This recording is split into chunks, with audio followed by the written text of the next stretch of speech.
Under my plan, I'll be reducing taxes tremendously, from 35% to 15% for companies, small and big businesses. That's going to be a job creator like we haven't seen since Ronald Reagan. It's going to be a beautiful thing to watch. Companies will come, they will build, they will expand, new companies will start, and I look very, very much forward to doing it. We have to renegotiate our trade deals, and we have to stop these countries from stealing our companies and our jobs. Donald Trump touting his plan to cut corporate tax rates at this week's debate, while promising to renegotiate U.S. trade deals with countries he claims are stealing American jobs. Steve Moore is a Trump senior economic advisor and a former Wall Street Journal editorial board member. So, Steve, you heard Austin Goolsbee. How do you respond to his point that this is all just a demand problem, and if you just gin up government spending, that'll boost growth? Well, a couple things. I mean, first of all, I think you guys nailed it on the editorial page 3 or 4 weeks ago when you put a headline in your editorial about Hillary's plan that said, hope with no change. And really, when you listen to what Austin just said and what Hillary said on Monday night, it was just basically, we're going to do what we've done for the last 8 years and hope this time it works.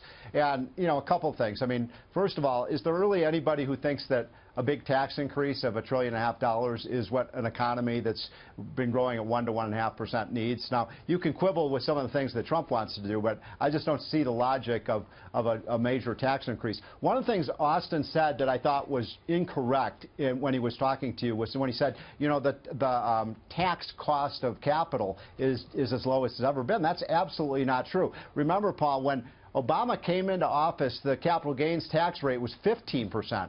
Obama raised it from 15 to 20 and then to 24% with Obamacare. That's a 60% increase in the tax on investing in capital. Also, the individual income tax rates went up, and those are taxes paid directly by business. So you summarized the very problem in the economy very well. Businesses are not investing. They are profitable, Paul. They're just not reinvesting that money in the economy. Okay. I think it's partially because of taxes and partially because of the regulatory burden. Okay, let me take something up with you on Trump, and that is that when he started on the economy, he spent most of his time in that answer on the economy talking about trade.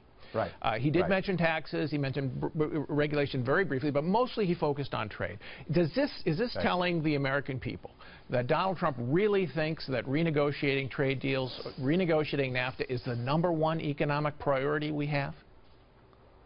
Well, look, you know me, Paul. I'm a free trade person, and I've told Donald Trump that from the start. So I don't entirely agree with him. No, but I'm talking about you. But you talked to Trump. So, is this his priority or not? What is his priority? Is it taxes? Is it regulation? Is it trade? I believe, and I think he does, and he said this in the debate, one of the big problems with our trade imbalance and the fact that, you know, we're importing so much more than we're exporting is the tax code. Now, in other words, what I've told him, and I think he wants to go in this direction, if we fix the tax plan, and we're taxing things that come into the United States rather than what we produce and export, you know, as other countries are doing, you can level the playing field. And he said that in the debate.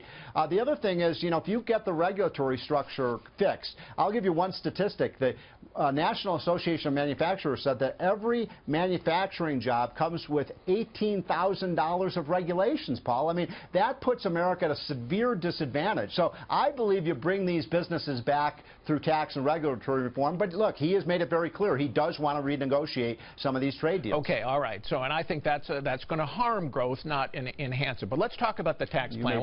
I want to clarify a point here. Donald Trump's proposing to cut the corporate rate from 35 to 15. I think you think that would help growth.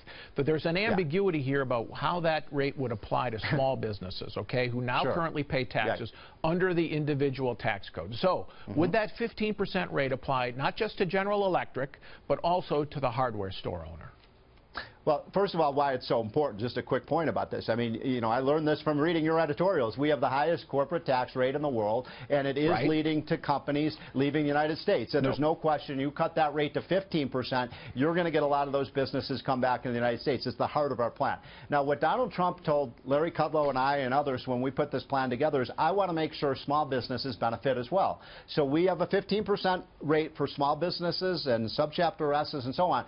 But the stipulation is business, you have to reinvest the money back in the company. So if you've got profits and you put that money back into the company, hiring more workers or building a new plant or investing in machinery or trucks or something like that, you're going to get a 15% rate. If you take it out in the form of a dividend or you take it out in the form of some kind of wage and salary, it will be taxed at the individual rate. And by the way, we cut those as well. So it's a big bargain for businesses, and we think it's going to be a huge job generator. Okay, but it only goes down to 33% if you take it out of the business. That's right. Okay. Yes. All right. Well, if you're a sole proprietor. If you're a sole proprietor, for example. Yeah. Okay, Steve. Thanks. We got to go, but I appreciate your coming on.